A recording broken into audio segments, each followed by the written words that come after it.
presentación en el cartel. José de Segovia, pastor protestante, además de una familia protestante próxima a la Reforma, ¿vale? Es periodista, trabaja en Dinamio, bueno, colabora con Dinamio Radio, en Onda Cero, ¿qué más? Es profesor de teología, bueno, padre de familia, y un erudito en filosofía, ética, en fin, cosas que me gustan mucho a mí y que por eso sé que es muy competente. Entonces, su perspectiva, le he pedido que sea una perspectiva de ámbito social, no teológico, ¿vale? Pero yo sé que con el bagaje cultural, porque tiene un amplio conocimiento cultural en general, ¿vale? Pues vamos a disfrutar mucho. Así que muchas gracias, José. Pues vamos a hacer un viaje en la historia a lo ocurrido en esta semana, en el 31 de octubre, cuando pasó de llamarse Halloween, la fiesta que se suele relacionar con los muertos, para ser la víspera del Día de Todos los Santos, una celebración católica que se mantiene hasta el día de hoy y que, como era costumbre en aquella pequeña universidad de Wittenberg, se presentaban sobre la puerta de aquella iglesia las tesis para disputa y discusión, y que aprovechó aquel monje agustino llamado Martín Lutero para presentar 95 tesis en ese 31 de octubre de 1517 que iban a revolucionar el mundo. Son uno de esos textos que han transformado la historia, no tanto por su contenido en sí. Cuando las leemos ahora, las tesis, muy pocos las conocen, son algunas difíciles de entender incluso, ¿no? Porque hacen referencia en parte a la teología, que era, claro, el campo en el que él enseñaba, y su disputa con lo que podríamos llamar el pensamiento escolástico, ¿no? Que predominaba desde la Edad Media en la tradición de Tomás de Aquino, y al cual se enfrenta de una forma especial Martín Lutero en sus tesis, ¿no? Utiliza, de hecho, terminología difícil de entender hoy, la terminología de la teología de la gloria frente a la teología de la cruz, ¿no? Una y otra vez lo usa en las tesis, ¿no? Y entra mucho en controversia, ¿no? Con la capacidad intelectual, ¿no? Para poder conocer la verdad por medio de ello, ¿no? Y cuestionando en ese sentido, de una forma muy agustiniana, en la tradición misma de su orden, ¿no? Si realmente somos lo que amamos, ¿no? Como decía Agustín, o en la tradición de Aquino realmente es la razón la que nos lleva a la verdad. Y la Reforma protestante, claro, tiene mucho que ver, ¿no? Con ese sentido, casi diríamos, existencialista, ¿no? de la vida, ¿no? Que caracteriza su teología a lo largo de los tiempos y que apunta mucho a la experiencia, a la vida misma. Lutero, como saben algunos, realmente era un hombre vitalista, ¿no? Que experimentaba con mucha intensidad su vida, y precisamente en un día de tormenta terrible como el que hemos tenido ayer en Valencia, ¿no? Él decidió entregar su vida a Santa Ana en un voto famoso que hizo en medio de la tormenta, por el cual entra en el monasterio, frustrando las ambiciones de su padre, ¿no? Que era, pues, un hombre que había llegado a tener una cierta posición, había trabajado en el campo minero, había adquirido una propiedad y tenía ambiciones, pues, por el que su hijo estudiara Derecho, que es por lo que había ido a la Universidad de Erfurt, y pensaba que iba a poder tener un lugar especial, ¿no? En el negocio familiar. Él se enfrenta en ese sentido con su padre en su vocación hacia la orden religiosa a la que quiere entregarse, ¿no? Y esto le lleva, claro, a muchos a pensar también que detrás del conflicto protestante hay una profunda cuestión psicológica, ¿no? Es conocida la interpretación psicoanalítica, ¿no? Que intenta ver, en cierta forma, el conflicto de Lutero con Dios como el conflicto con el Padre, ¿no? De hecho, fue una ruptura bastante grande la que tuvo con él a partir de entonces. Y él se esfuerza por intentar vivir de acuerdo a lo más riguroso y estricto, ¿no? De esa vida religiosa, pero se siente siempre frustrado, ¿no? Piensa que nunca llega realmente a hacer lo suficiente delante de Dios, ¿no? Y tiene un enorme sentido de culpa, ¿no? Que es algo muy importante también siempre en la tradición protestante, ¿no? Y esto le lleva, ¿no?, a buscar de la forma más rigurosa posible, ¿no?, entregarse a Dios, hasta que finalmente le entregan al estudio, ¿no?, a la investigación en un ámbito académico, universitario, y él, de acuerdo a la costumbre de la época, pues enseñaba por un lado el texto bíblico y por el otro la tradición, ¿no?, de la Iglesia. Y después de estudiar los Salmos se dedica a profundizar en el texto del libro del Nuevo Testamento que conocemos como la Epístola a los Romanos. Y este texto tiene una larga historia, siempre de carta de libertad en la vida del cristianismo, ¿no?, desde la época de Agustín mismo, ¿no?, y su propia experiencia con el texto de Romanos, hasta luego en toda la historia del pensamiento protestante, ¿no? Posteriormente, ¿no?, el gran predicador del avivamiento del siglo XVIII, Wesley también, el que, viniendo frustrado de intentar predicar en las colonias con cierto éxito y no lograrlo, ¿no?, escucha de aquellos marineros en medio también de otro temporal moravos acerca de su iglesia en Londres, ¿no?, y aparece en aquella iglesia en St. Aldgate en Londres, ¿no?, donde estaban precisamente leyendo el preámbulo de Lutero del comentario a los Romanos, ¿no?, que le impacta tremendamente y que cambia la vida de este hombre e inicia toda una predicación evangélica, ¿no? El movimiento evangélico surge dentro del protestantismo muy vinculado también a esa figura de Wesley, ¿no?, en el sentido, con su énfasis en el Nuevo Testamento, en una vida diferente, ¿no?, y como Romanos también está al inicio de todo ello. Incluso la teología contemporánea, incluso si vamos al tal vez más conocido de los teólogos del siglo pasado, el teólogo de Basilea, Karl Barth, ¿no?, él, cuando estaba en un pequeño pueblo de Suiza, en medio de la Primera Guerra Mundial, ¿no?, se vuelve al texto de esa misma carta de Romanos, ¿no?, y cuando la relee con otros ojos, ¿no?, ve todo su pensamiento totalmente transformado, cambiado. Se había educado en la teología optimista, ¿no?, bastante humanista, de la perspectiva moderna que había en la universidad entonces, y realmente vuelve al texto bíblico en un sentido, como vemos, continuado a lo largo de la historia, ¿no?, como una carta de libertad. Y ese tema de la libertad, claro, es central en Lutero y en toda la Reforma, ¿no?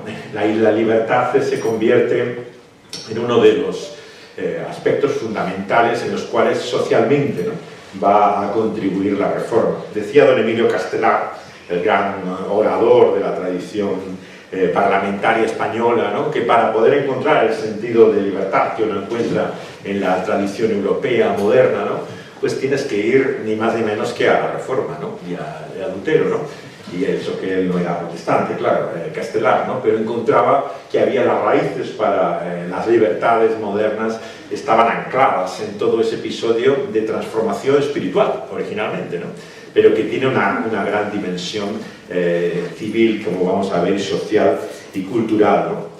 Cuando Lutero se enfrenta al emperador español, Carlos I de España, ¿no?, pero junto de Alemania, ¿no?, que realmente la dieta de Worms tiene que dar cuenta de su postura frente a la Iglesia, él apela a una libertad, ¿no?, que es la libertad de conciencia.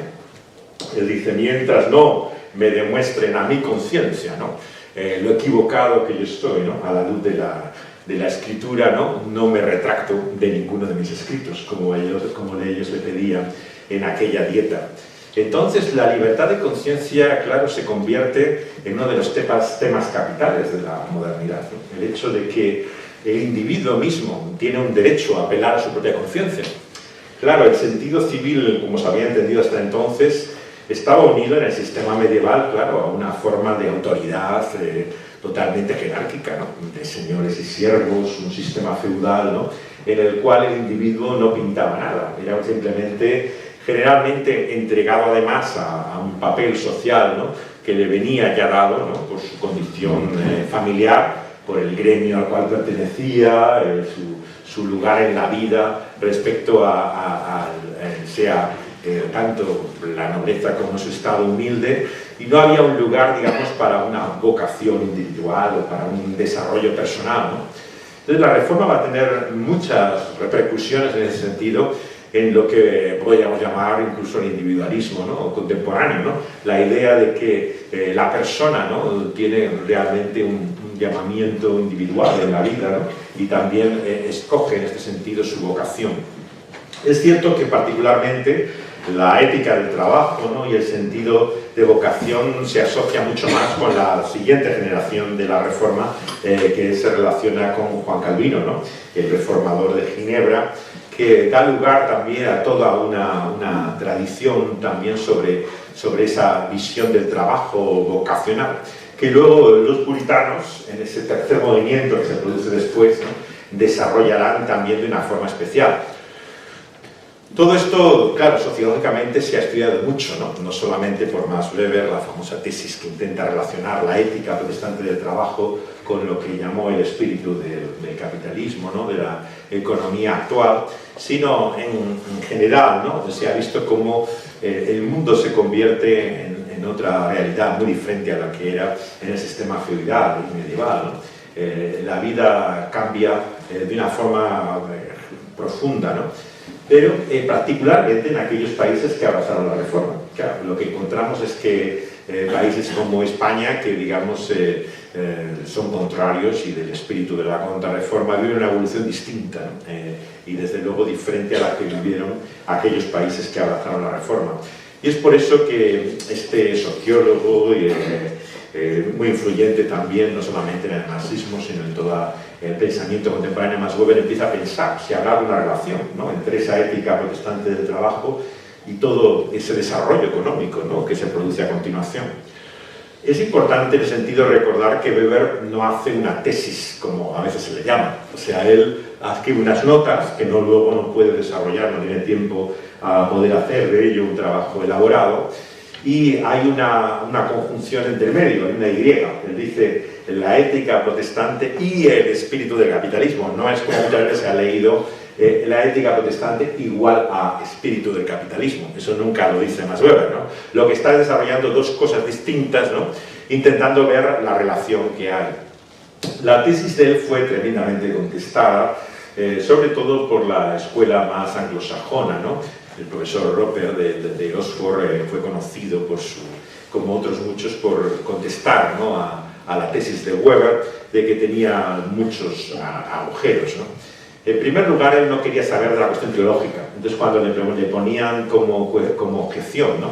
Que los ejemplos que él da, ¿no? En el nacimiento del capitalismo no son ortodoxos protestantes, ¿no? Pongo, por ejemplo, el caso, yo que sé, de Benjamin Franklin, ¿no? El famoso inventor americano, ¿no? O el propio Jefferson, ¿no? Claro, eran más bien unitarios, deístas, ¿no? En modo alguno eran protestantes en el sentido ortodoxo del término, ¿no? Y él los utiliza mucho como ejemplo, ¿no? También usa bastantes, ¿no? Que no se utilizaría más su nombre como puritanos más que sociológicamente. Realmente no lo eran en cuanto a su fe. Pero eso es precisamente lo que como sociólogo Max Weber intentaba. Ver, digamos, la influencia social. No le interesaba tanto la cuestión teológica, lo que realmente pensaban. Y esto sí que es una realidad que lo ves en todos los aspectos de la vida cultural. Se ha estudiado mucho en el arte, por ejemplo, ¿no? Como un artista, como puede ser Rembrandt, ¿no? Por ejemplo, que su filiación al protestantismo es dudosa, realmente no llega a tener una fe protestante, ¿no? Pero sin embargo, claro, su visión de la Biblia, de la vida y de la sociedad, ¿no? Igual que ocurre en Vermeer o todas las escuelas holandesas, ¿no? Que hay, que cambian el arte moderno, ¿no? Veis que hay una influencia sociológica, ¿no? de la Reforma. No es tanto una cuestión teológica, ¿no? De que han llegado a unas convicciones, sino que cambia su visión de la vida, ¿no? Mientras que una parte del mundo, por el espíritu de la contrarreforma, sigue anclado en las imágenes de estampita religiosa, ¿no? Y de todo su desarrollo, pues toda esa tradición protestante rehuye, digamos, las imágenes religiosas. Se vuelve a la naturaleza, a intentar sacar en sus cuadros paisajes, ¿no? Y ver cómo el mundo es visto desde esta perspectiva. Y solamente pues, en la sociedad renacentista tenemos siempre la vertiente mitológica, ¿no? En la cual se le puede dar como una visión profana a la vida, de alternativa a la religiosa, que no aparece en la tradición protestante. Así podríamos encontrar que en cada ámbito cultural se produce un gran cambio en la mente, ¿no? en toda la visión de la vida, ¿no? Que en cierto sentido podemos decir que el mundo no ha vuelto a ser el mismo después de aquello, ¿no? Claro, ¿hasta qué punto podemos decir, ¿no?, que la Reforma es la madre de la Ilustración, ¿no?, y la Contrarreforma, ¿no?, lleva al Renacimiento? Muchos han intentado ver como dos ramas, ¿no?, en la historia europea distintas, ¿no?, que se producen de evolución, ¿no?, a partir de entonces. Claro, hay una rama humanística que no se une a la Contrarreforma, ¿no?, pero que va a producir lo que en el ámbito católico se le llama a veces la Reforma católica, ¿no?, en la propia visión de transformación que tiene, que en cierto sentido parte de alguna manera de la propia figura de Erasmo de Róterdam, ¿no?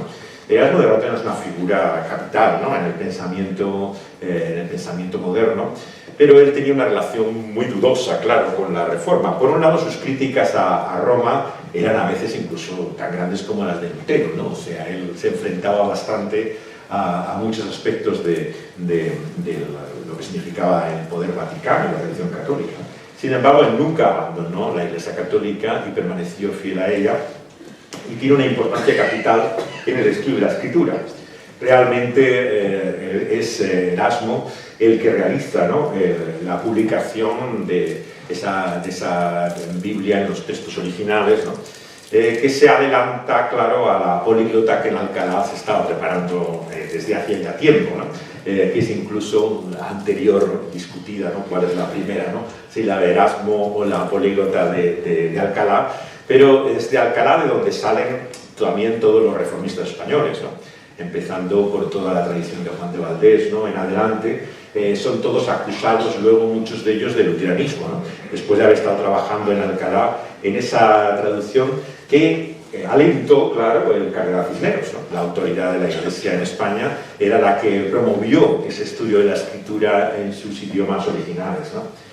Esto es muy importante para entender el cambio social que produce la Reforma, porque nos lleva a la dimensión de la lengua, ¿no? Y la dimensión de la lengua es capital para entender el cambio que entonces se produce. Claro, la lengua no solamente religiosa, ¿no?, sino de uso culto, ¿no?, y cívico, entonces era el latín, ¿no? Entonces había toda una unidad de pensamiento expresado en esa lengua clásica. Lo que significa la Reforma, claro, es un redescubrimiento de las lenguas que podríamos llamar vernáculas, ¿no?, las lenguas coloquiales en las cuales no se expresaba la cultura y el pensamiento. Entonces, igual que Lutero y su traducción, ¿no?, cuando está en el castillo, protegido ya de la persecución que hace el emperador de él, ¿no?, y se dedica a la traducción de la Biblia alemana, es capital para el inicio de la lengua alemana. O sea, la lengua alemana tiene claramente sus raíces muy profundas, ¿no?, en esa traducción de la Biblia de Lutero, ¿no? Pero igual ocurre con la lengua inglesa, ¿no? O sea, desde la época de Wycliffe, un pre-reformador anterior incluso, con el movimiento de los lollardos, ¿no?, a lo que fue luego las traducciones de Tyndale, ¿no?, y ya más tardíamente de llamada del rey Jaime o rey Jacobo, ¿no?, la del King James, ¿no? Estas traducciones de la Biblia tienen enorme importancia en la lengua, ¿no?, hasta tal punto que, claro, Shakespeare y toda la lengua clásica inglesa apunta constantemente a expresiones, ¿no?, de esa Biblia inglesa, ¿no? Y encontramos incluso, como los estudiosos están haciendo en España, indicios semejantes, incluso en una versión anterior, claro, a la versión del rey Jaime y Jacobo, que es la versión de Reina de Valera. La versión de Reina de Valera, que es la primera traducción de la Biblia completa, ¿no?, al castellano, que hacen dos monjes en el monasterio de San Isidoro del Campo, en Santiponce, a 8 kilómetros de Sevilla, donde estaban en ese monasterio de los Jerónimos, probablemente de origen judío. Ellos, con gran conocimiento del hebreo, empiezan a traducir no solamente el Antiguo Testamento, existía antes una Biblia de Ferrara, ¿no?, traducida del hebreo por judíos, pero lo que es una versión de la Biblia completa, que va a tener una enorme importancia, ¿no? Ellos la hacen en el exilio, no la hacen en Sevilla, pero cuando son perseguidos por la Inquisición, también por la sospecha también de herejía, de protestantismo, ¿no?, se dedican en todos sus viajes en el exilio también a la traducción, particularmente Reina Valera lo que hace es la revisión final, ¿no?, en Ámsterdam, del trabajo que él había publicado en Basilea, ¿no?, de la Biblia por primera vez.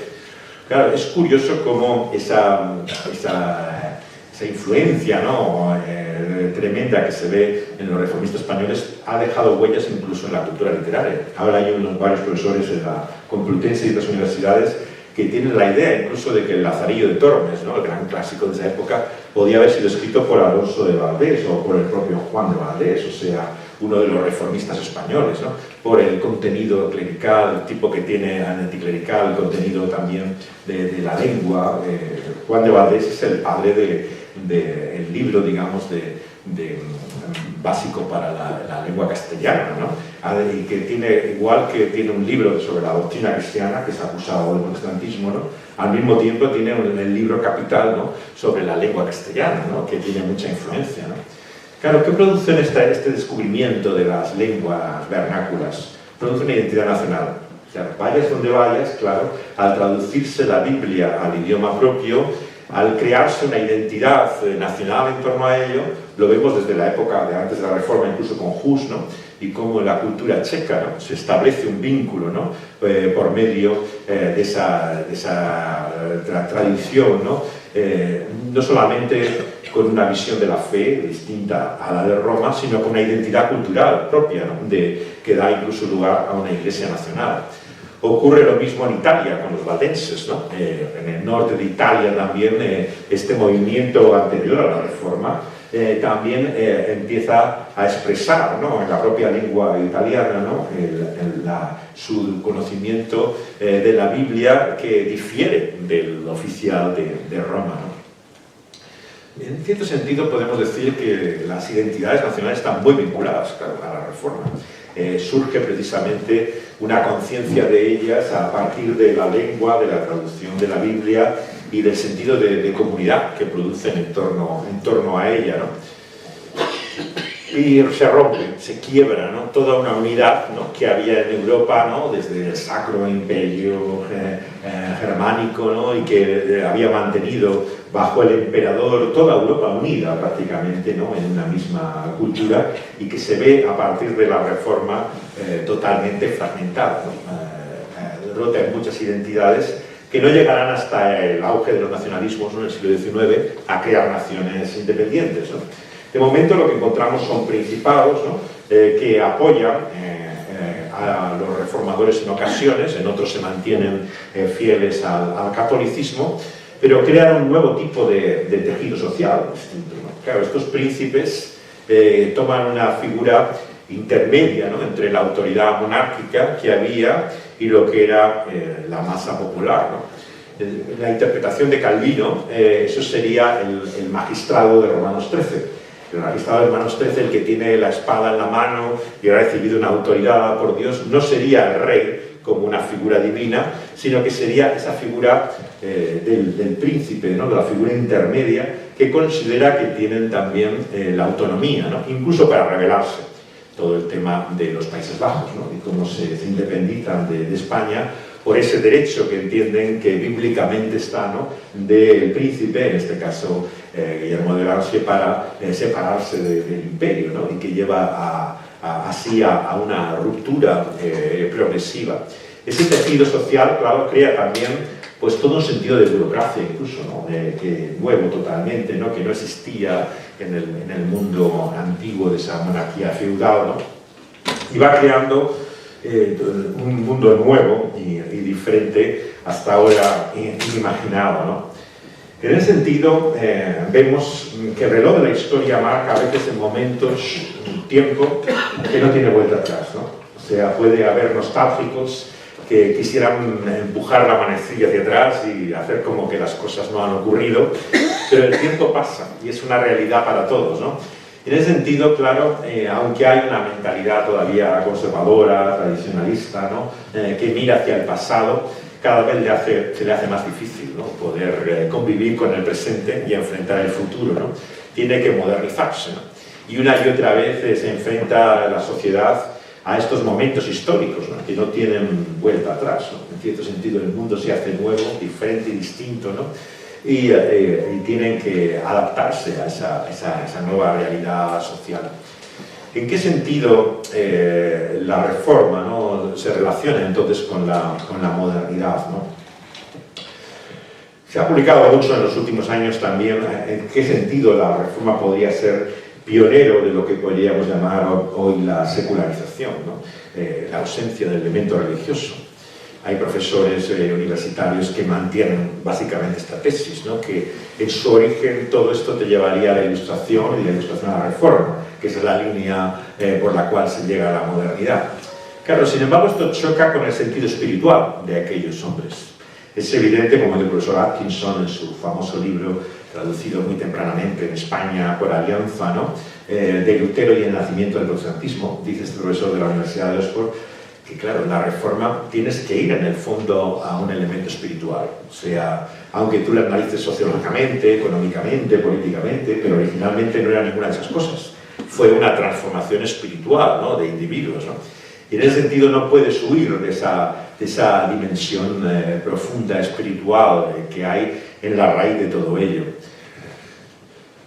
Verdaderamente vemos que ellos no podían prever, ¿no? Empezando por Lutero mismo, ¿no? Lo que iba a pasar inmediatamente después. De hecho, hay dos periodos muy distintos, ¿no? En la vida de Lutero, el del inicio de la Reforma, ¿no? Y luego lo que va a ser ya posteriormente la organización de la Iglesia, una vez que ve que la Iglesia de Roma no se reforma, ¿no? Y que no tiene vuelta atrás, ¿no? Pues surge ya, digamos, la Iglesia evangélica, digamos, luterana, ya con cierto sentido de decepción de él, ¿no? Hay una famosa anécdota de Lutero, ¿no? Cuando está en la taberna con Melanchthon bebiendo cerveza, ¿no? Y le preguntan, ¿y cómo ha logrado montar todo este lío, ¿no? En toda Europa, ¿no? ¿Qué es lo que ha hecho, ¿no? Y Lutero dice sinceramente, honestamente, ¿no? Yo no he hecho nada. O sea, es la palabra misma lo que él había hecho, ¿no? Corriendo y fulminando. Y esa sorpresa que tiene él de la influencia que tiene, ¿no? La Biblia es lo que le lleva a pensar que sería así continuamente. Por eso escribe así también de los judíos, los famosos textos antisemitas, ¿no? De Lutero. Tienen que ver su decepción de que no se conviertan al cristianismo. Él pensaba que la Biblia iba a lograr cambiar la mente incluso de los judíos, ¿no? A aceptar, ¿no? Al Mesías como Jesús, ¿no? Y que el mundo iba a ser totalmente nuevo porque estaban en una era diferente. Claro, para él fue una decepción que el movimiento se paralizaba en ese sentido, ¿no? Llegaba a un punto en el cual se rompía el continente europeo, pero no avanzaba más allá, simplemente se dividía, ¿no? En ese sentido empieza a ver la realidad con ojos más realistas, ¿no? A ver cómo realmente la fe consiste y convive, ¿no? Con la incredulidad, ¿no? Al mismo tiempo, ¿no? Y que obviamente, aunque había la idea de la cristiandad, ¿no? Un elemento que viene desde el medievo, ¿no? Y que rompe en cierto sentido la Reforma, ¿no? Ellos pensaban que iba a mantener la fe, ¿no? Erasmo y estas figuras humanistas todavía se expresan, claro, con fe. De hecho, claro, en la filosofía entendemos que incluso en Alemania, ¿no? Hasta Kant, Hegel sigue hablando de Dios. No se rompe, en cierto sentido, el lenguaje de la fe todavía. Pero a partir de la Ilustración y todo el desarrollo en Francia, vemos que hay una ruptura clara con la religión, por lo menos institucional, ¿no?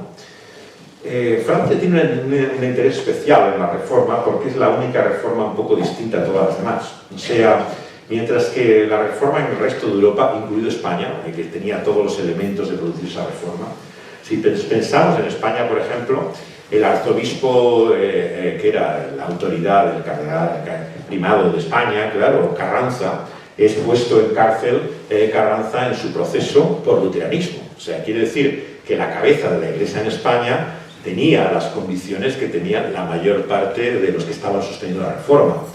Si consideramos que los principales predicadores de la Catedral de Sevilla, ¿no? Los tres, uno detrás de otro, es igualmente procesado por la Inquisición del luteranismo, ¿no? Santo Ponce de la Fuente, Egidio Gil, vemos los elementos que se daban en cualquier país europeo. O sea, había un germen de reforma en España que estaba presente desde la época de Juan de Valdés en adelante, que podría haber cambiado la Iglesia en España perfectamente como cualquier otro país, ¿no? Y entonces, en la nobleza, que es procesada en los autos de fe de Valladolid también, ¿no? Que Delibes ha recreado en su novela del hereje, pues vemos que era precisamente las clases más importantes y las que estaban siendo influenciadas por la Reforma. Entonces, si el clero y la nobleza, tanto en Sevilla como en Valladolid, tenían, y incluso la cabeza de la Iglesia, que era Carranza, ¿no?, esas convicciones, lo normal hubiera sido que España hubiera tenido el mismo proceso que tenía el resto de los países. Es el misterio de la providencia, decimos los creyentes, ¿no?, el que hace que Dios tenía otro propósito en este sentido, ¿no? La vida no fue como se podría pensar en este sentido, y se convirtió España, claro, en el espíritu de la contrarreforma, precisamente, ¿no? Y es de ahí de donde sale toda la influencia creciente, ¿no?, contraria a la reforma. Francia, sin embargo, tiene un caso aparte, porque es un lugar en el cual, aunque tuvo cierta influencia en el aspecto de la nobleza, ¿no?, que llegaron a tener esas convicciones protestantes, es el único momento en la historia de la Reforma en que las masas populares, ¿no?, o sea, lo que luego llamarían los desarapados, ¿no?, la gente realmente más humilde, abraza la Reforma. Es un movimiento de abajo a arriba, mientras que en el resto de Europa es de arriba a abajo, o sea, es de las autoridades eclesiásticas y nobles que cambian la sociedad. En Francia se intentó realmente, como un germen casi revolucionario, desde las masas de la población humilde intentaron cambiarlo. Claro, hasta Enrique, en Francia hay un papel dudoso de qué lugar va a tener la reforma en Francia, ¿no? En principio hay un movimiento hugonote, ¿no?, muy importante en la cultura francesa, pero que luego es finalmente suprimido, ¿no?, y parten al exilio como tantos otros en otros países, ¿no? Y de hecho, pues hoy en día, claro, hablar de protestantismo en Francia es casi una anécdota histórica, ¿no? Hay cierta tradición de familias o de sectores sociales influenciados por el protestantismo, pero generalmente o predomina el catolicismo o llega el espíritu de la Ilustración de ruptura, ¿no?, con ello. Pero fue el único lugar donde se produjo un movimiento realmente popular, ¿no? Claro, el Quijote lo expresa muy bien también cuando Cervantes dice las muchas lecturas te llevan al brasero, ¿no? O sea, había que tener acceso a las lecturas, a poder leer, en primer lugar, claro, que era una cosa insólita. En aquel momento la alfabetización era mínima, ¿no? ¿Quiénes tenían acceso no a la Biblia, sino a cualquier tipo de literatura? Muy poca gente, ¿no? Por lo tanto, la capacidad de libertad de pensamiento, ¿no?, era realmente muy limitada, muy restringida a aquellas personas, ¿no? La traducción de la Biblia y el énfasis en lo que se debe llamar el libre examen va a tener mucha importancia, claro, en el aspecto tanto educativo, ¿no?, como intelectual, ¿no? Porque a partir de la lectura de la escritura, muchas personas, digamos, adquieren una autonomía, ¿no?, de pensamiento y de independencia que va a cambiar totalmente. Y esto realmente llega pues casi hasta prácticamente el siglo XVIII, el periodo de la Ilustración, ¿no? Pensamos incluso en los grandes pensadores que se asocian con el ateísmo, ¿no? Figuras como Voltaire, ¿no?, este tipo de figuras, o Rousseau, ¿dónde buscan amparo? En la Ginebra de Calvino. O sea, realmente pensaban que comparativamente, para su no creencia, ¿no?, era el contexto protestante más abierto o liberal que lo podía ser una sociedad católica, ¿no? O sea, hasta ese punto llegaba realmente, hasta el siglo XVIII, a haber una apertura intelectual, aunque, por supuesto, implicó también, desde Servet en adelante, pues toda una persecución, ¿no?, de la libertad de pensamiento, cuando llegaba a una expresión radical, ¿no?, que entraba en conflicto con la fe ortodoxa. Todo el tema también que se ha estudiado mucho en los últimos años, ¿no?, de la caza de brujas, ¿no?, una de las fijaciones de toda la cristiandad europea, tanto católica como protestante. O sea, realmente ahí no hay ninguna diferencia, ¿no? La obsesión que se produce en ese momento de purga, ¿no?, de mujeres que eran, al fin y al cabo, analfabetas, gente sencilla, que supersticiosa, que no tenía ningún tipo de conocimiento, ¿no?, y que eran perseguidos, sin embargo, pues por inquisidores, cazadores de brujas, que sí que tenían conocimiento y discernimiento, ¿no? Resulta extraño en nuestro punto de vista. Claro, si analizas incluso un episodio como el de Ginebra, el Calvino, y la muerte de Servet, ¿no?, es escandaloso, ¿no?, que llegara a ser ejecutado, ¿no?, algo que los protestantes son los primeros que deploran, ¿no? Pero comparado con Servet, había multitud de brujas que fueron quemadas en Ginebra, ¿no?, que se podría recordar y hablar sobre ellas, tanto como Servet, ¿no?, que han mencionado, ¿no?, que es una obsesión, probablemente fruto de esta mentalidad todavía medieval, ¿no? Que ve al diablo, ¿no?, como el gran oponente de la fe. Heiko Obermann, que es uno de los más conocidos estudiosos de Lutero, ¿no?, el profesor de Yale, ¿no?, él dice que, claro, no se puede entender a Lutero sin la figura del diablo, ¿no? De hecho, él llama su biografía, publicada por Alianza Editorial, Lutero entre Dios y el diablo, ¿no? O sea, hay siempre unas constantes referencias en el Reformador, ¿no?, a esa realidad del mal, ¿no? Una realidad del mal misteriosa, ¿no?, pero que siempre una y otra vez uno es consciente que no puede entender, ¿no?, ni comprender finalmente.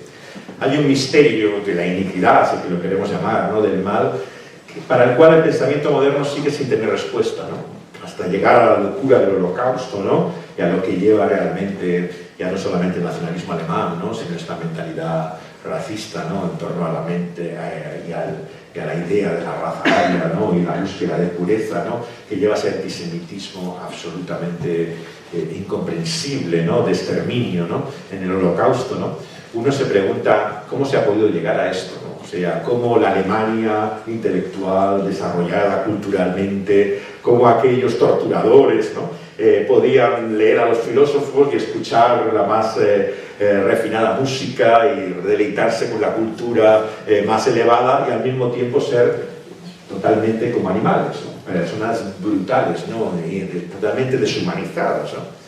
El misterio del mal, claro, nosotros podemos cerrar los ojos, pero es una realidad allí, ¿no? Muchos no creerán en el diablo, en el sentido en que lo creerían, ¿no?, hombres como Lutero, pero sin embargo la realidad del mal sigue sin tener explicación, tanto para creyentes como para no creyentes. Claro, la diferencia entre el creyente y el no creyente es que sabe de dónde viene el bien. El creyente dice que todo lo bueno que tenemos en la vida, todo lo que disfrutamos viene del Padre de las luces, toda buena dádiva, como dice Santiago, viene de él, ¿no? Pero el mal es un misterio para todos, cristianos como no cristianos, creyentes como no creyentes, no podemos entender esa capacidad monstruosa, ¿no?, que tenemos, ¿no?, y que se ve una y otra vez en la cultura, ¿no? Esta misma semana, ¿no?, estamos viendo en nuestro país, ¿no?, cómo la gente se sigue sorprendiendo de las inconsecuencias, las contradicciones morales, ¿no?, como personas que tienen ideales, ¿no?, pueden hacer todo lo contrario a lo que en su discurso ellos dicen, ¿no? Pero es la realidad del ser humano, así de conflictivo realmente su experiencia, ¿no? Por un lado puede tener las más tremendas ideas, ¿no?, de lo que debe ser el ser humano, y por otro lado comportarse de la forma absolutamente más inhumana posible, ¿no? No somos ni ángeles ni demonios, ¿no? Somos seres humanos y esa realidad, ¿no?, de mal nos acompaña, ¿no?, tanto como la aspiración del bien, ¿no? Lutero decía por eso que temía más que al Papa de Roma y a todos sus secuaces su propio corazón, ¿no?, porque sabía que dentro de él estaba el germen mismo de la destrucción. Todos nosotros somos capaces de arruinar lo que más apreciamos, ¿no?, a la gente que más queremos, de las que más hacemos daño en la vida, muchas veces, ¿no? Bastamos nosotros solos, ¿no?, para poder destruir aquello que más nos importa, ¿no? Cuando surge un movimiento de revolución, de renovación, de reforma, ¿no?, ¿qué ocurre, no? Sus propios miembros son los que lo destruyen, ¿no? No hace falta siquiera enemigos, ¿no? Entre ellos mismos se bastan para acabar con toda revolución, para acabar con todo movimiento y acaban llevándolo al desprestigio y a su propia ruina, ¿no? El ser humano camina siempre, ¿no?, esa continua contradicción, ¿no? En ese sentido, el cambio social que produce la reforma es también una conciencia clara, ¿no?, de ese conflicto que hay en nuestra interior, que Lutero entiende que no es un problema intelectual. Claro, como comprende el reformador, el pensamiento tomista, ¿no?, que lleva a toda la tradición escolástica, ¿no?, le daba enorme importancia a la razón, ¿no?, a la capacidad que teníamos intelectualmente, ¿no?, para poder pensar y conocer la verdad. Pero claro, lo que uno percibe en la vida, como él descubre una y otra vez, ¿no?, es que no basta saber o conocer algo, ¿no?, para poder vivir a la luz de esa verdad. O sea, tenemos una dualidad en nosotros, un divorcio tal en nuestro interior, por el cual podemos pensar una cosa y hacer exactamente lo contrario, ¿no? O sea, hay un conflicto interno en nosotros. Entonces, pensar que la solución a ese problema es algo intelectual es enormemente ingenuo. Claro, lo vemos en el gobierno actual, por ejemplo, en nuestro país, ¿no? La cantidad de esfuerzos que se hacen en la educación, ¿no? En la prevención, ¿no? De la violencia de género, del embarazo infantil, de las adicciones, la pornografía, etcétera, ¿no? Todos estos mensajes morales, ¿no? Que transmite el gobierno actual, ¿no? ¿Creemos realmente que esto cambia la vida de alguien? O sea, cuando alguien compra un paquete de tabaco, ¿no? Y ve estas fotos horrorosas, ¿no? De lo que puede producir la adicción, ¿creemos sinceramente que alguien que ve esa imagen cada vez que toma un cigarrillo deja de fumar por eso? Claro, es una ingenuidad pensar que realmente por una información, por un conocimiento, la gente va a decir, ah, no, claro, si esto tiene estas consecuencias, yo no lo hago, ¿no? Claro, es tremendamente ingenuo pensar, ¿no? Que uno que maltrata a su mujer es porque no sabe que está mal, o sea, es que es realmente absurdo pensar esto, ¿no? Por supuesto que son los primeros que son conscientes de que hay un mal en lo que están haciendo, ¿no? Entonces, el pensar que la solución al problema humano es una cuestión simplemente de conocimiento, de educación, de información, es una visión tremendamente simplista, ¿no? Del ser humano y de su complejidad, ¿no? En ese sentido, la traducción de Agustín, que representa la Reforma, yo creo que nos muestra que somos algo más complejos que todo eso, ¿no? Somos lo que somos en el corazón, ¿no? En la realidad de nuestra vida, ¿no? Y que, como decía el padre de Hipona, ¿no? Somos lo que amamos, ¿no? Nos movemos por afectos, ¿no? Muchas veces sentimientos, ¿no? Y eso es lo que es la realidad de nuestra vida, ¿no? No una cuestión puramente racional, ¿no? Intelectual, que entiende la vida, ¿no? Y en ese sentido, claro, supone una ruptura con la filosofía, ¿no? Que era predominante hasta aquel momento, que sigue teniendo luego mucha importancia la razón. De hecho, claro, es la ruptura luego con la Ilustración, ¿no? La Ilustración entroniza la razón y finalmente convierte, digamos, a ella en la medida no solamente de la verdad, sino de todas las cosas, ¿no? Sin embargo, claro, lo que la Reforma mostraba era la verdad, que desde el cristianismo primitivo se había visto de que el mal mora en ti, ¿no? Las palabras del apóstol Pablo en Romanos capítulo 7, ¿no? No hago yo el bien que yo quiero, ¿no? Sino el mal que yo hago, ¿no? Por lo tanto, encuentro que el mal mora en mí, ¿no? Esa realidad tan chocante en nosotros, ¿no? Yo creo que se hace consciente, ¿no? En muchos momentos, ¿no? En la historia, el pensamiento más lúcido, ¿no? Cuando el escritor escocés Robert Louis Stevenson, criado en el presbiterianismo escocés protestante, ¿no? Escribe el Dr. Jekyll y Mr. Hyde, ¿no? El misterioso caso. Creo que no destripo la historia, no es un gran spoiler si os digo que el Dr. Jekyll y Mr. Hyde es la misma persona, ¿no? Pero esta dualidad que hay, ¿no? En él es la constancia que uno tiene constantemente, ¿no? De esa realidad casi esquizofrénica que hay en nuestro interior, ¿no? Por el cual parecen convivir, ¿no? Dos realidades totalmente diferentes en nuestra persona, en nuestro interior, ¿no? El pensamiento contemporáneo, por lo tanto, se ha hecho claramente lúcido, ¿no? En esa tradición protestante de esa contradicción. Ha huido del idealismo, ¿no? Con el cual muchas veces se ha visto la vida en el humanismo actual, ¿no? Que intenta ver en su buenismo, ¿no? Al ser humano en sus mejores luces, ¿no? Con las gafas de color más rosado, ¿no? Y te abre la puerta una y otra vez a la realidad oscura de lo que somos, ¿no? El premio Nobel William Golding, ¿no? No era creyente tampoco, pero realmente cuando observaba en el colegio en el que enseñaba en Cornualles a los chicos en el patio de la escuela se quedaba horrorizado, ¿no? Porque veía lo que muchos hemos visto en el colegio, ¿no? Que el niño, lejos de ser esa criatura pura y sin ningún tipo de mala intención, es capaz de las mayores crueldades, ¿no? Una brutalidad total, ¿no? Y escribe ese libro llamado El Señor de las Moscas, ¿no? El Señor de las Moscas es un cuadro terrible, ¿no? Que cuando él intenta publicar, ¿no? Encuentra dificultades incluso para una editorial que se aventure a contar esta historia de un grupo de niños, ¿no? Que naufraga en medio del océano y se encuentra en una isla, un entorno paradisiaco, digamos, rusoniano, ¿no? En el cual está el buen salvaje en su estado pleno, ¿no? En el cual podría vivir en comunión con la naturaleza sin la corrupción de la educación, ¿no? Y la represión de la sociedad, ¿no? Y lo que encuentran es un infierno, claro. Aquel grupo de niños se convierte aquello en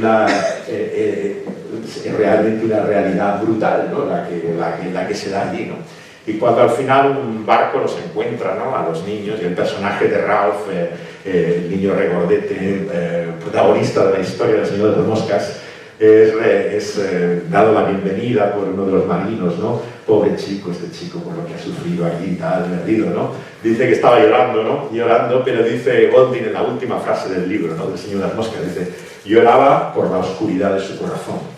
Eso es lo que había descubierto Ralph en aquella isla, ¿no? La realidad de lo que somos en el fondo, en esa realidad oscura.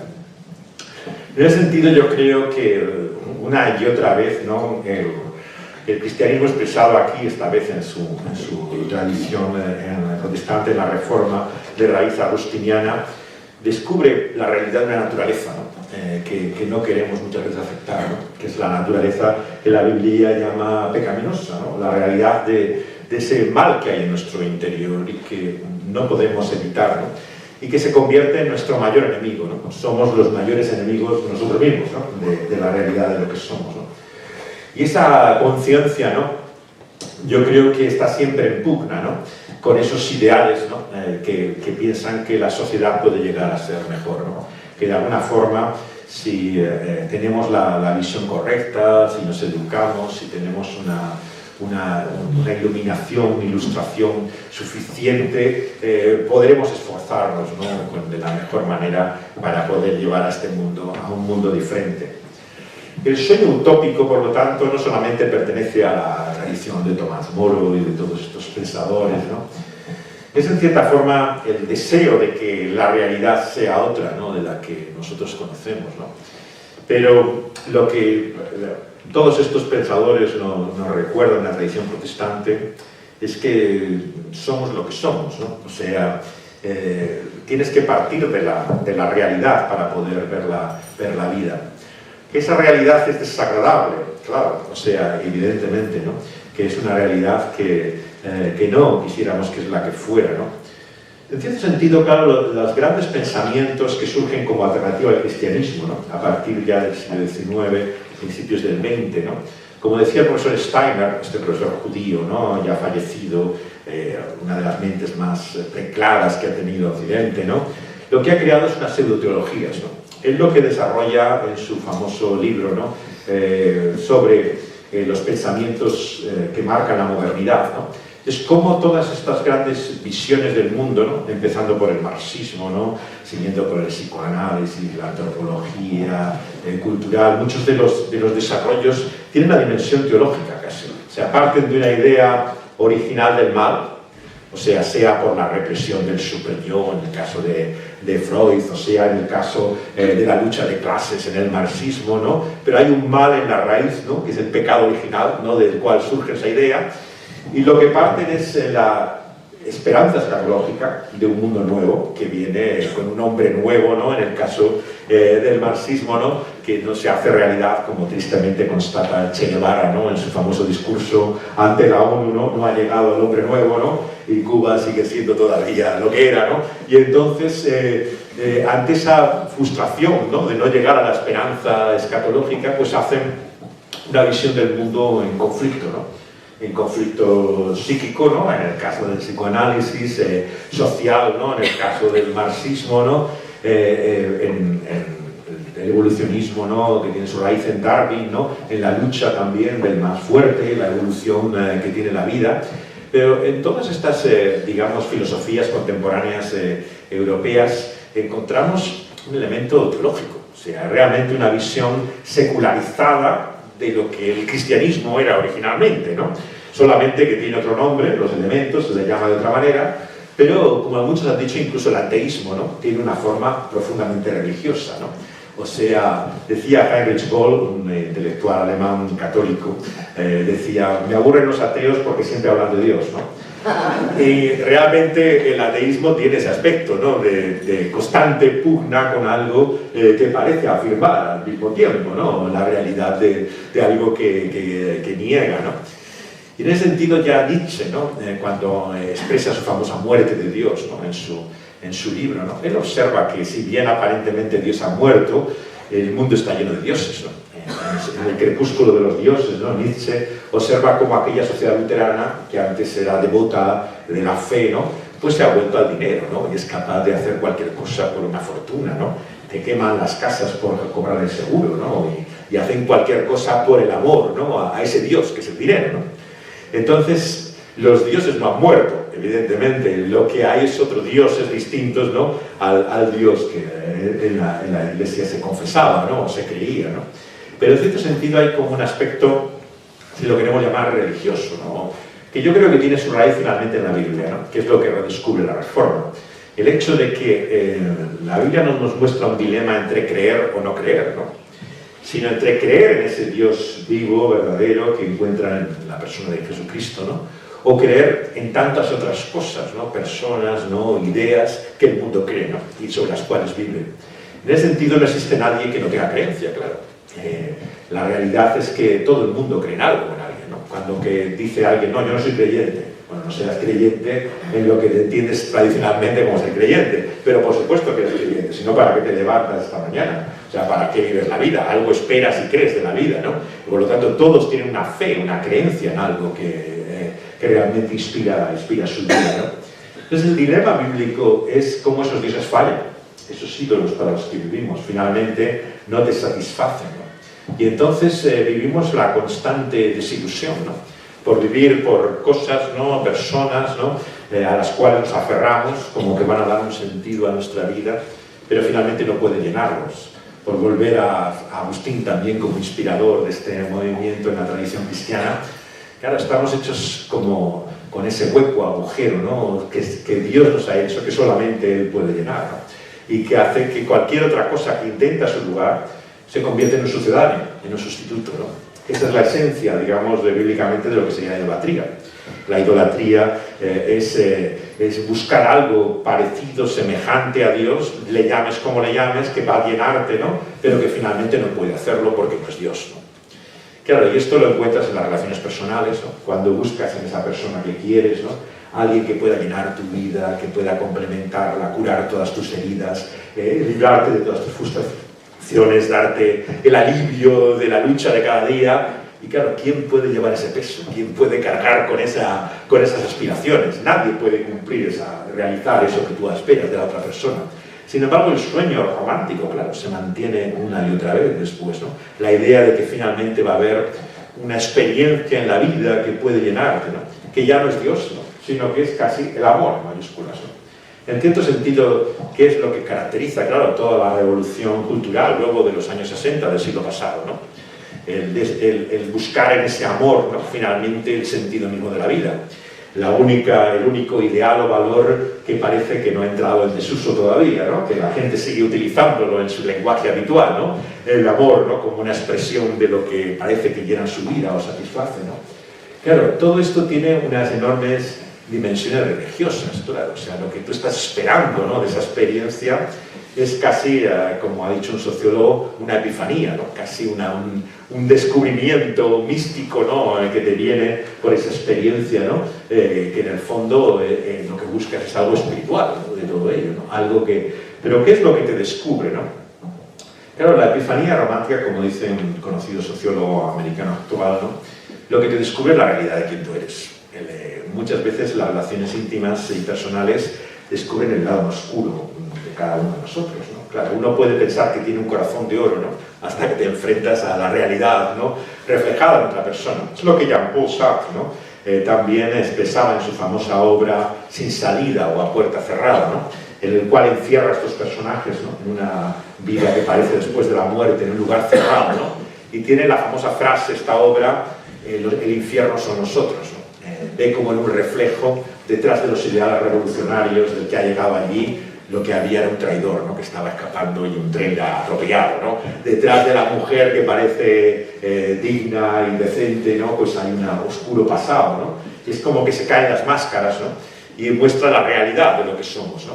Por eso hay una frase aún más terrible, yo creo, en la obra de Sartre, ¿no? Que dice, eso es lo que es tu vida, lo que has sido, lo que eres y lo que serás. Pues yo creo que el cristianismo, que representa en este sentido la reforma y la tradición cristiana más ortodoxa, lo que te dice es que puedes ser mucho más de lo que has sido, ¿no? Y de lo que eres ahora. Lo que serás gracias a otro, ¿no? Al creador y autor de la vida, ¿no? Busca, por lo tanto, en la esperanza el sentido mismo de la fe, ¿no? El sentido de una vida nueva y distinta, ¿no? Lo que podemos llegar a ser por medio de aquel que nos ha creado y que nos da la nueva vida por medio de Jesús, ¿no? En ese sentido, la justificación, la famosa doctrina de la Reforma, ¿no?, en la cual se marca toda la controversia teológica, lo que dice es que puedes tener otra vida que la que tú tienes. Es la vida que te da otro, Cristo Jesús. Y por lo tanto no eres simplemente lo que tú logras o has alcanzado en la vida, tus vergüenzas o tus orgullos, ¿no?, o tus miserias, ¿no?, y tus glorias. Eres lo que eres por otro, ¿no?, por Cristo Jesús, ¿no?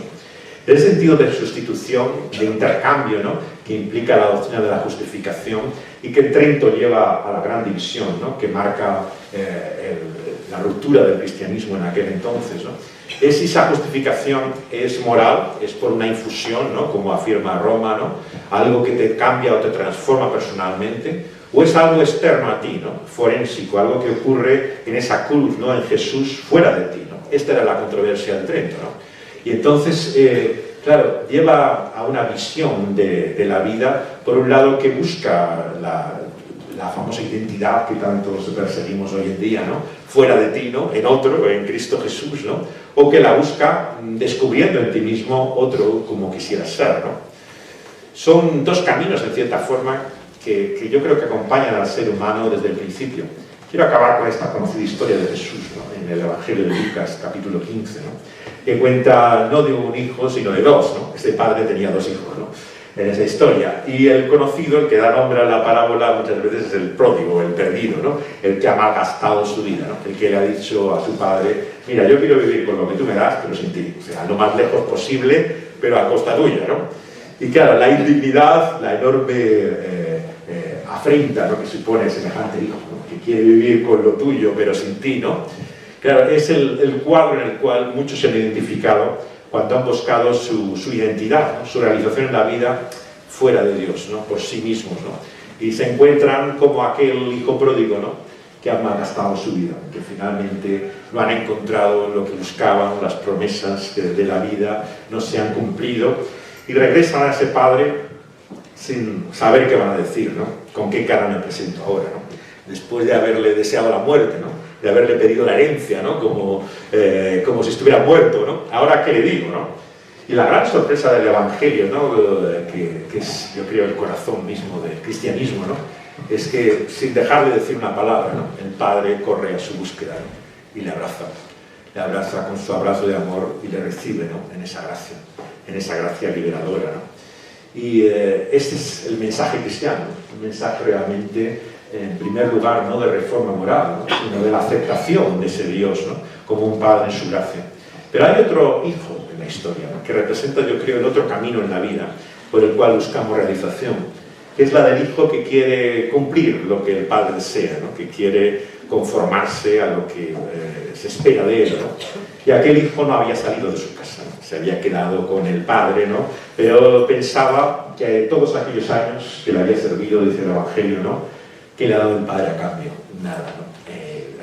Viene este hijo perdido que ha malgastado de una forma más vergonzosa su vida y le recibe con los brazos abiertos. Y él, que no le ha fallado nunca, que ha hecho todo, ¿qué le ha dado a cambio, no? Ni un animalillo, ¿no?, para celebrarlo con sus amigos, ¿no? Es la amargura del moralista, ¿no?, del religioso, en el peor sentido de la palabra, ¿no?, de la persona que realmente piensa que ha dedicado toda su vida a ser mejor persona, a cumplir con lo que se esperaba, pero que en el fondo no conoce el corazón del Padre, no sabe realmente quién es Él, ¿no?, porque el Padre tiene el corazón precisamente por el cual te muestra que tan perdido estaba uno como estaba el otro, ¿no? Tan desconocedor del corazón del Padre era el que se había quedado como el que se había marchado. Y por eso se niega a entrar en la fiesta, ¿no? Le implora, le ruega, ¿no?, que venga a celebrarlo, pero él en su orgullo, en su justicia propia, ¿no? Él no se va a humillar, ¿no?, reconociendo así a ese hermano que había perdido su vida. Y así nuestra sociedad, lejos de haber perdido la moralidad, yo creo que ha creado una nueva moralidad, llena de justicia propia, que una y otra vez se expresa, ¿no?, con este sentido de superioridad, ¿no?, pretendiendo que ellos son los que tienen los valores, ¿no? Y que en cierta forma está juzgando siempre y condenando a todos los demás, ¿no? Porque no llegan a vivir con sus altos conceptos morales, ¿no? Son como ese hermano mayor, ¿no? que se cree, ¿no? que cumple su papel en la vida, ¿no? Pero en el fondo está amargado porque la vida no lo ha tratado como pensaba, no ha sido realmente lo que esperaba, ¿no? Y tanto para uno como para otros la buena noticia de Jesús. La buena noticia de Jesús es tanto para un hijo como el otro, ¿no?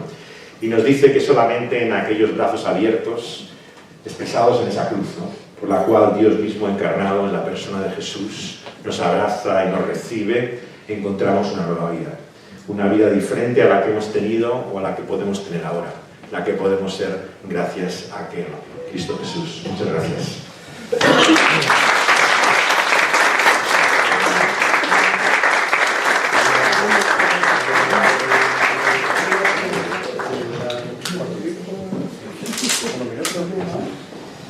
Muy bien, bueno, Adoniran, no sé si quieres, levántate. Adoniran es el pastor de la Iglesia Evangélica, el buen pastor, que es quien ha invitado a José de Segovia. Me imagino que os ha gustado. Sí, mucho. Muy bien. Yo creo que es de las personas más cualificadas, como decía al principio, posiblemente en España, para hablarnos de reforma, pero desde ese punto de vista de esa comprensión cultural, teológica, filosófica y demás. Bueno, habíamos anunciado de un tiempo de preguntas, está a vuestra disposición, unos minutos, así que por orden, si queréis, pues si quieren preguntar algo a nivel local. Vale, César.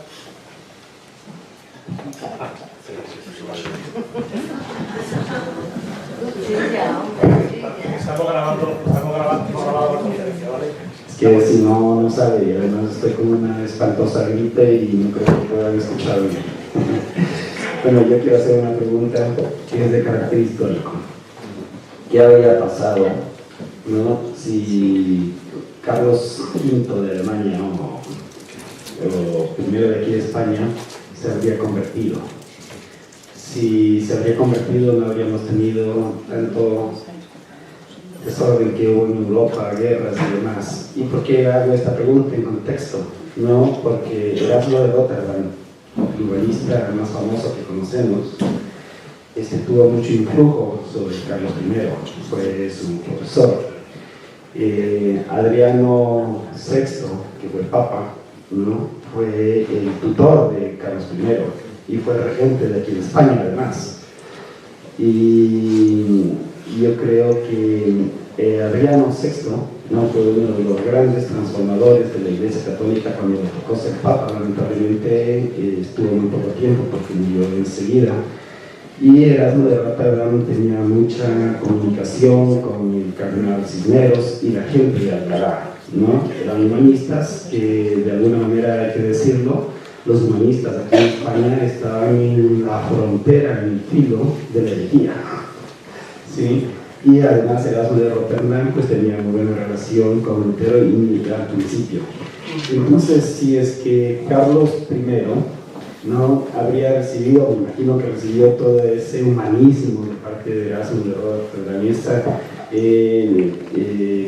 ese interés de transformar la Iglesia de parte de Adriano VI, y él finalmente no se convierte al protestantismo, sino que todo lo contrario, lo combate, ¿no? ¿Usted cree que ese cambio de posición de Carlos I pudo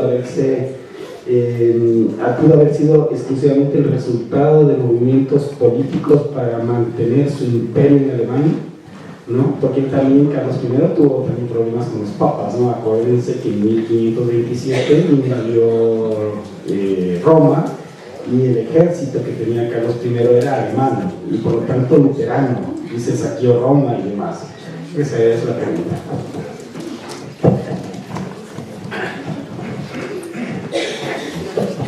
Es una pregunta muy interesante. Hay una figura todavía más sorprendente que es Alonso de Valdés, que es confesor, consejero del emperador, y que su hermano Juan es el primer heresiarca que persigue la Inquisición y que da lugar luego a la Reforma en Italia, ¿no? O sea, no solamente él entrará en conflicto con la Inquisición acá, sino luego cuando marcha a Italia comienza otro movimiento también reformista, y su propio hermano, ¿no? Que estaba fielmente en el consejo del emperador, ¿no? Realmente la historia virtual, o sea, alternativa a lo que podría haber sido, es algo apasionante de imaginar, pero tristemente difícil de saber qué hubiera sido la realidad, ¿no?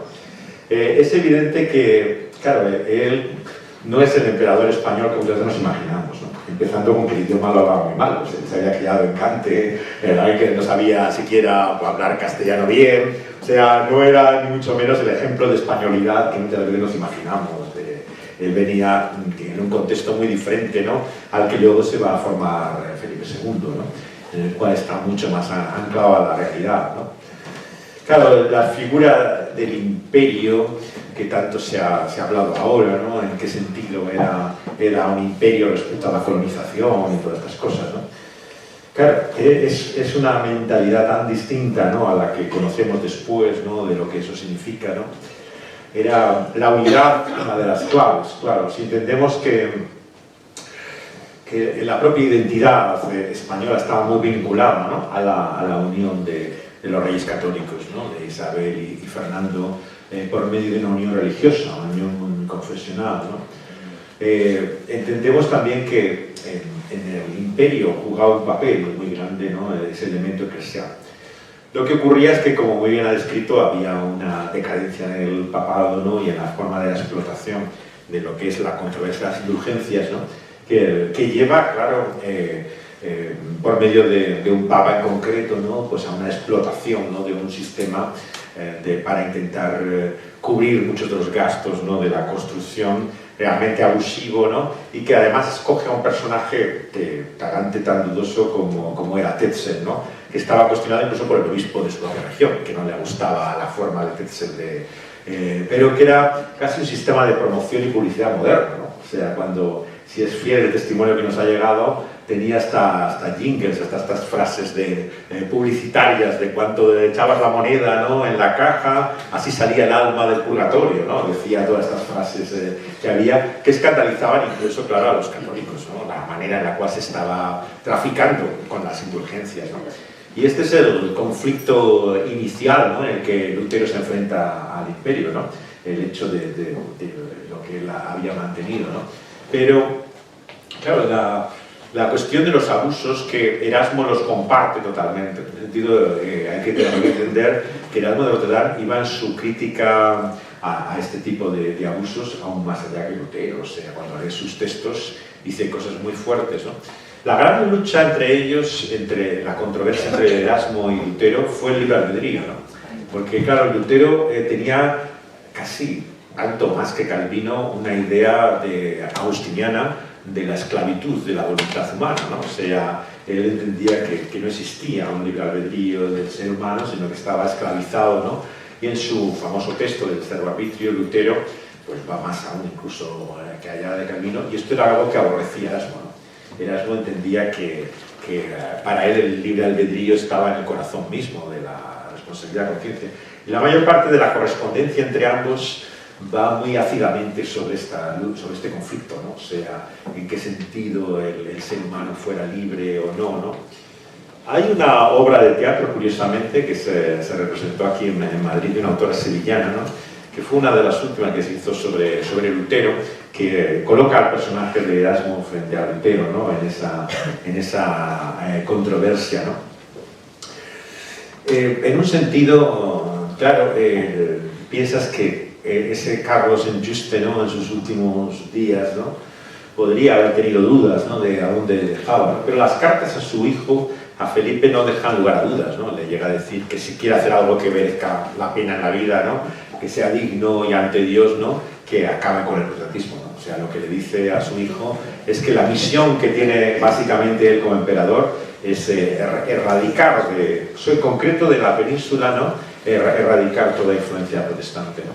Y claro, Felipe II entiende perfectamente, ¿no?, esta voluntad de su padre y se entrega a ello plenamente. Se ve como una especie mezcla casi jesuítica, ¿no? Entre soldado y monje, ¿no? En esa combinación peculiar, ¿no? que tiene el periodo de Felipe II, ¿no?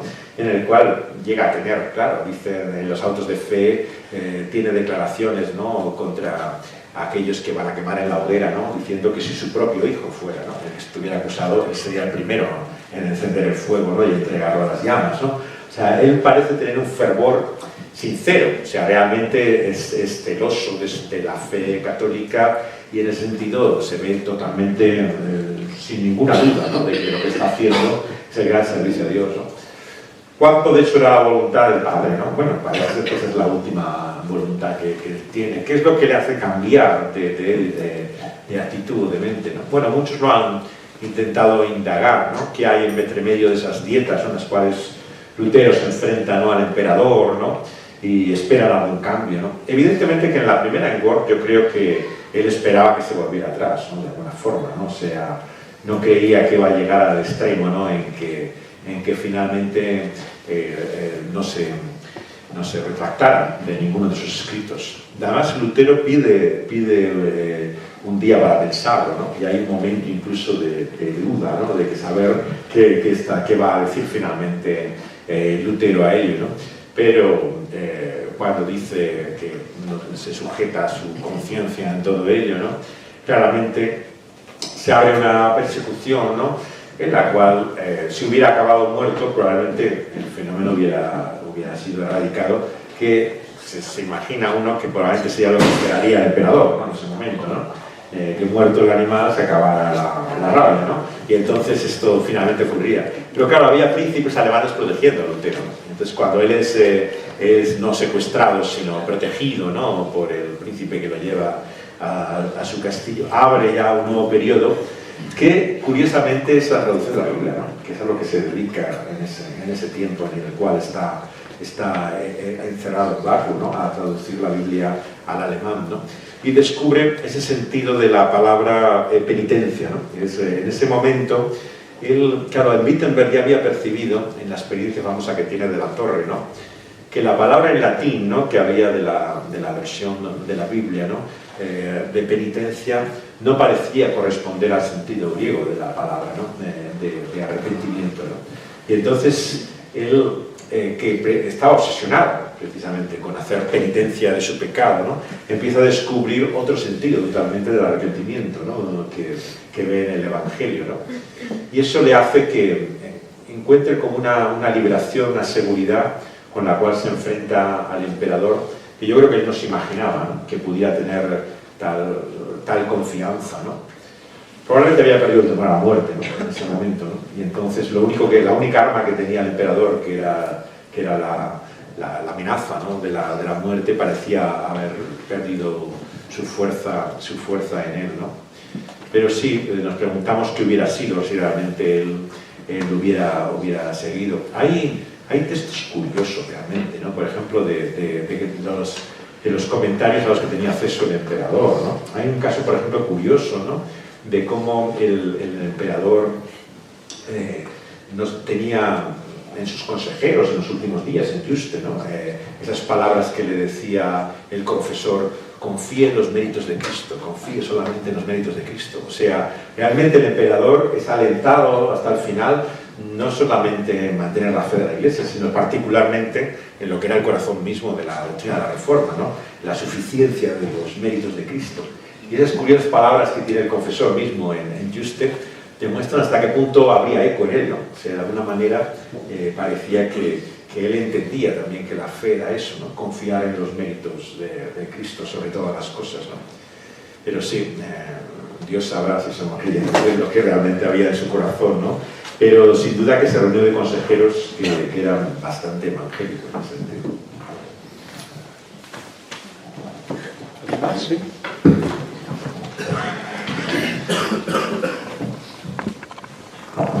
Hola, ¿qué tal? Me llamo Pablo, soy hermano católico. Y bueno, te doy las gracias porque me ha parecido súper interesante la charla. Había un momento en que has comentado que la Reforma, una de las cosas que trajo de revolución también fue sobre todo el individualismo. Hoy en día mi pregunta viene después. Yo hoy en día como que estoy un poco preocupado, sobre todo la gente de mi edad, los jóvenes, de un individualismo un poco idolátrico o narcisista, no sé cómo llamarlo, en el que solo piensan en, o sea, bueno, me incluyo yo, solo pensamos en nosotros mismos, el de al lado me da igual, y yo tengo esa preocupación, ¿no?, de cómo llegar a esta gente porque hoy, pues es muy complicado, ¿no? Cuando uno solo piensa en uno mismo, ¿qué le diría Lutero a este individualismo de hoy en día? Muchas gracias.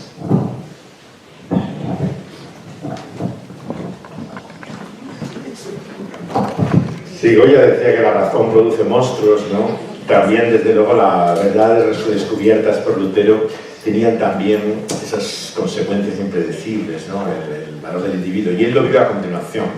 Claro, él se rodea en la Reforma de tal cantidad de iluminados, ¿no?, individuales, que se aterroriza, ¿no? Empezando, claro, por lo que ocurre con Munzer, ¿no? Inmediatamente, ¿no?, la iconoclastia esta violenta, ¿no?, que vive, él se queda aterrorizado, ¿no?, de dónde llega, digamos, esa apelación individual, ¿no?, que hace la fe. Luego está todo este lado visionario, ¿no?, que se mezcla muchas veces con el anabautismo, con la reforma radical, pero que no es realmente el movimiento ortodoxo, sino el más visionario, ¿no?, iluminado, ¿no? Tiene una famosa frase Lutero sobre alguno de ellos, ¿no?, diciendo, habla tan inspirado, ¿no?, supuestamente por el espíritu, que parece que se ha tragado la paloma con plumas y todo, ¿no? Decía, porque algunos se veían ya tan llenos de su experiencia espiritual, ¿no?, que parecía que estaban por encima del bien y del mal, ¿no?, lo que hicieran y dijeran, ¿no? Entonces, claro, él empieza a aterrorizarse, ¿no?, de a dónde lleva, ¿no?, esa apelación individual, ¿no? En ese sentido, claro, se ve los riesgos, ¿no? Por un lado, se abraza mucho a Melanchthon, ¿no?, a su compañero y el redactor realmente de la teología luterana, ¿no?, que llamaríamos hoy, ¿no?, pero que era un hombre muy dubitativo, ¿no?, que realmente buscó siempre la conciliación con Roma, ¿no?, y él esperaba realmente que se pudiera encontrar un punto común, ¿no?, y tenía mucho miedo a la radicalidad, ¿no?, de la reforma, a dónde iba a llegar, ¿no? Lutero tiene esa famosa frase a Melanchthon, ¿no?, que le dice, cree mucho y peca más, ¿no?, que se ha sacado de contexto, claro. No quería decir él que estuviera fomentando el libertinaje, ¿no?, una vida, sino lo que estaba diciendo es que, aunque hay riesgos, ¿no?, y hay dudas, ¿no?, a veces hay que tomar la iniciativa, ¿no?, y actuar, ¿no? Y Melanchthon se veía muchas veces paralizado por las dudas de a dónde podía llegar. Claro, hay un lado intolerante en Lutero que, como protestantes, claro, no podemos justificar, ¿no? La manera, por ejemplo, en la cual se cierra en todo el tema este de la Eucaristía, ¿no? Él se enfrenta a todos los reformadores por la comprensión que tiene de la no transustanciación, que es la doctrina romana, sino la consustanciación, que es la doctrina luterana. Todos los demás reformadores, ninguno la abraza, ninguno la entiende siquiera, ¿no? O sea, está desde la postura de Zwinglio, que es totalmente simbólica, a posturas como la de Calvino, indefinida, ¿no?, pero que no llegaba a la visión de Lutero, ¿no? Y casi todas las luchas que hay entre los reformadores son sobre esto, o sea, y él se cierra y llega a hablar incluso de que aquellos que no defienden su punto de vista de la consustanciación, no tienen el espíritu de Cristo, diría, ¿no? O sea, hoy, claro, nuestra mentalidad ecuménica nos parece asombrosamente intolerante, ¿no?, este estilo, ¿no? Pero claro, estamos en otra época, ¿no?, en otro mundo distinto, ¿no?, al como se expresaban. Él, de todas maneras, hay que darse cuenta que Lutero es un hombre extremo en su lenguaje, ¿no? Entonces, por eso muchas veces cuando se toman sus frases, ¿no?, fuera de contexto, parecen barbaridades, ¿no?